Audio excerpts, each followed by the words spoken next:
Улуг Аллах Таала Кур'ан-ы Каримдин Амбия сүрөсүнүн 35 аятында айтат: Куллу нафсин заиқатул маут ва наблукум биш-шарри вал хайри фитна ва илейна туржаун.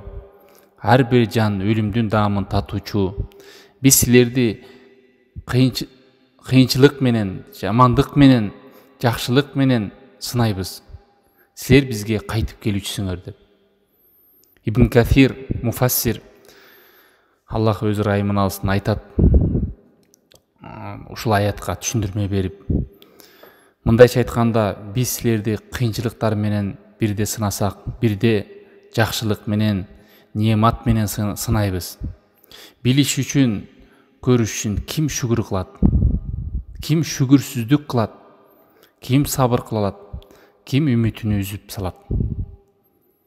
Тугандар, Аллах Таала бизди кыйнаш үчүн сынабайт экен.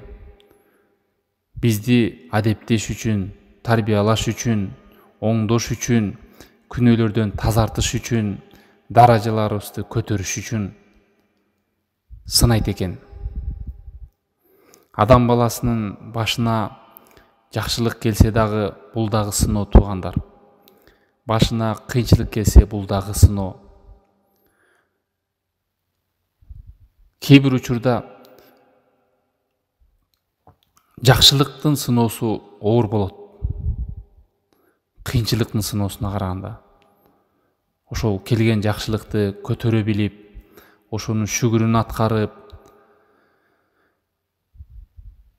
ал эми кыйынчылык келсе, ал башка түшкөн нерсе, ошого сабыр кылуу кээде жеңилирээк болот дейт. Кандай болбосун, ошол жакшылык келгенде шүгүр кылгандай эле, кыйынчылык келгенде биз сабыр кылганга буйрулганбыз, тугандар.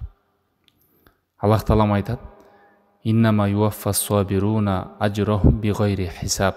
Чындыгында сабыр кылгандардын сообун чексиз берилет деп.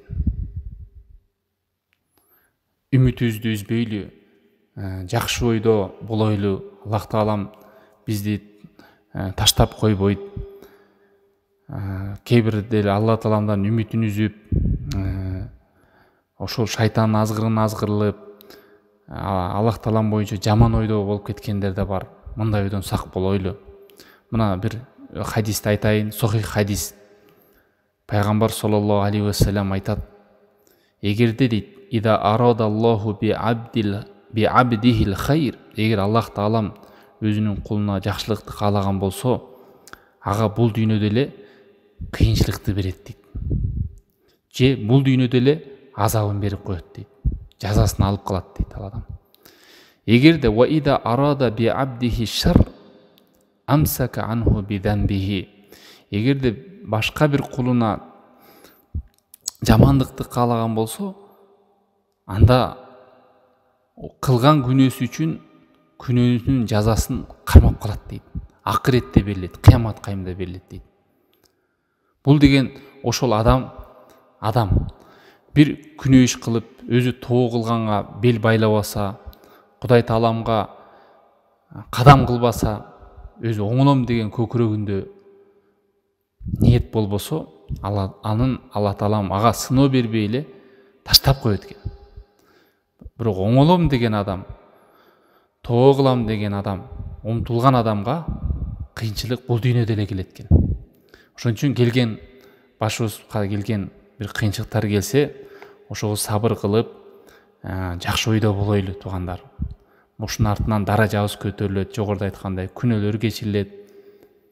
Ал эми мындай токчулукта көп нерсе билине бербейт экен.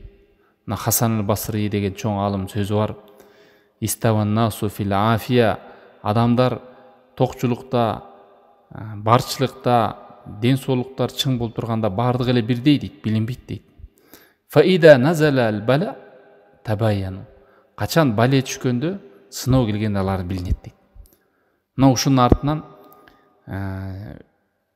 адам өзүн дагы абалын биле алат экен. Бул ушундай бир кыйынчылык келгенде налып, кейип, кекшеп, бир ошону бирөөдөн көрө калып, мындай кылсам тигиндей болмок, андай кылсам мындай болмок деп ушинтип бирөөнү күнөөлөп, андай бул уже мындай абал менен адам ошол келген кыйынчылыкка сабыр кылды болуп саналбайт.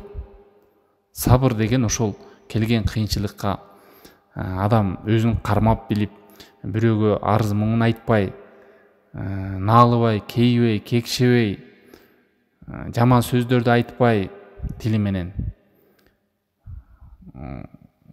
ошол нерсени кармай билип, Кудайга жалынып, жалбарып, дуа кылып кайрылса, ошондо сабыр болот.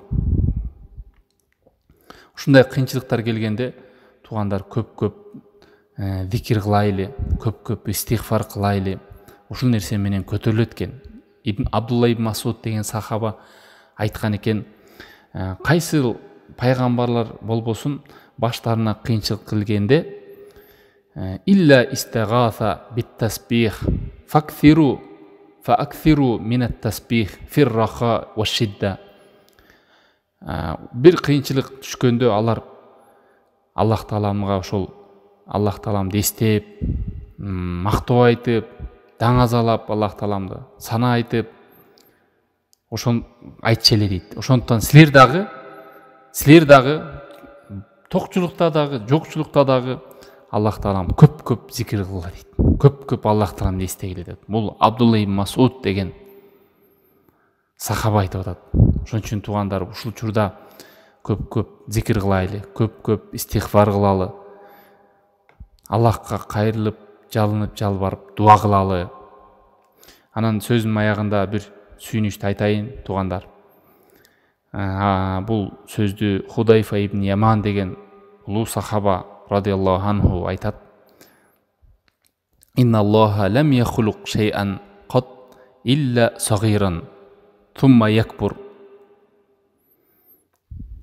Аллах Таалам дейт, кайсы нерсени жараткан болсо, ал кичинекейден болуп анан чоңойот дейт.